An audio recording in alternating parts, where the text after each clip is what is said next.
And just imagine that in the center of your table at Christmas time.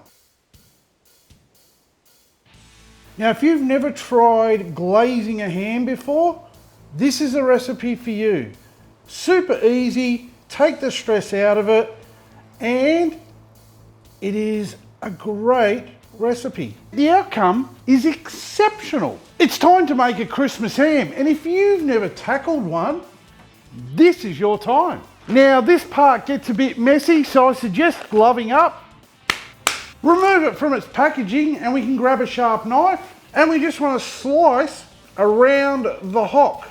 From the slice around the hock, I also like to slice just down the back here. And now slide your fingers underneath the skin and gently work them in. Take your time. We just want to loosen the skin and keep the fat, or as much of it, intact.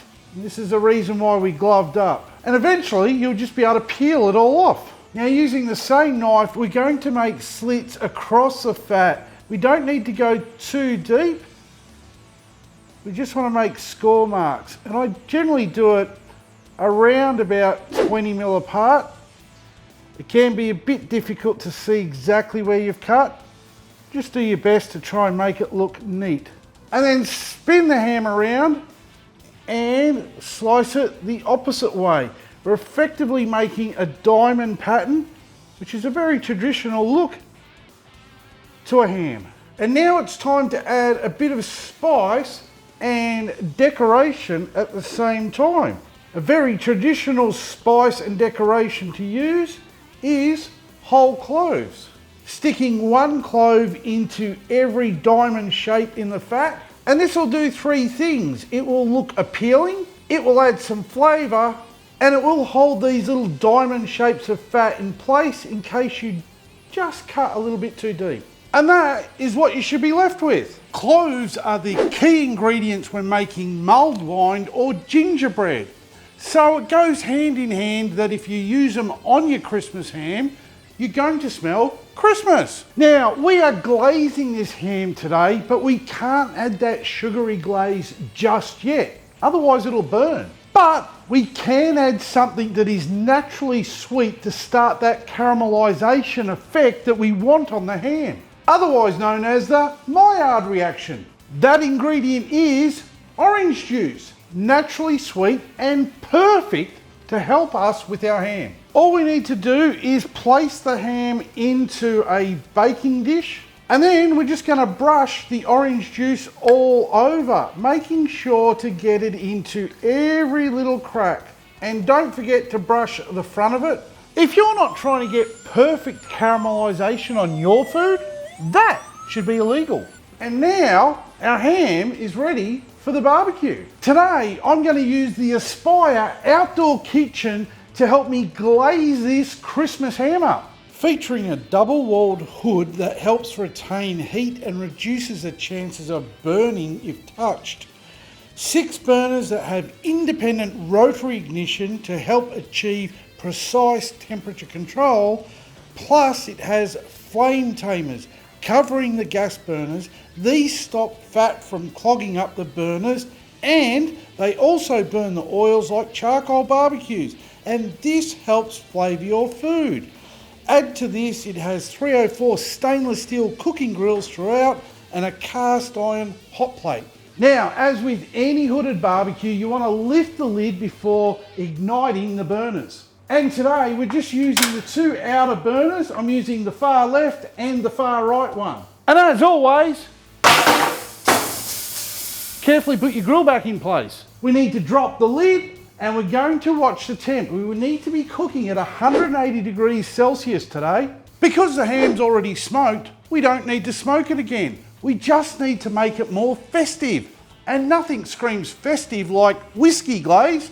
Ho, ho, ho! Now, on to my famous 5-ball whiskey glaze.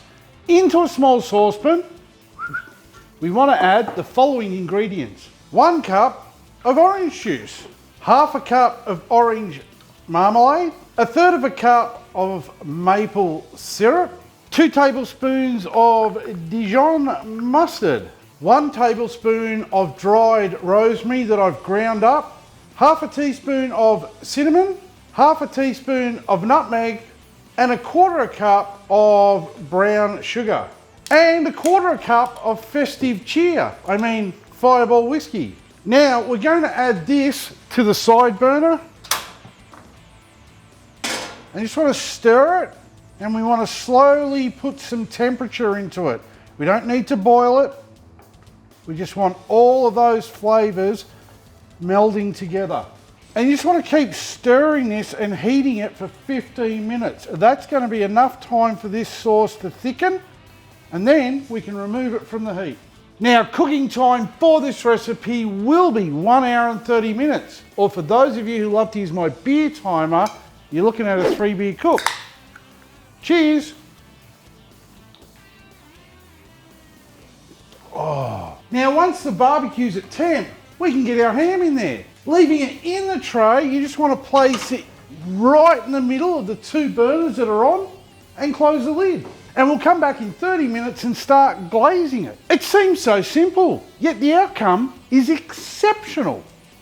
Trust me, Christmas with family and friends should be stress-free cooking. And if you use this recipe, you're going to have stress-free cooking, and you're going to have more time for beer timers. We are 30 minutes into the cook, so we can get the ham out of the barbecue. We can start glazing it up. The ham is already showing distinct signs of the Maillard reaction, and that is that browning effect we get when we cook food. Now we're going to help it along with our glaze, just brushing it all over, the same as we did with the orange juice, but we just want to make sure we get it in everywhere. Don't forget the front, and then we're just going to place it back into the barbecue, and we're going to come back every 15 minutes and reglaze it.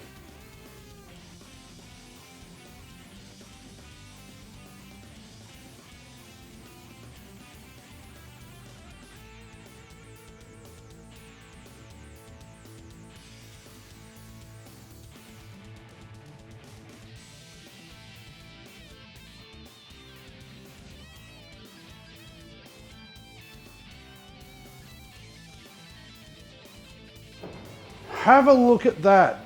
If that's not making you feel festive, nothing will. Remove the ham from the barbecue, place it on a chopping board.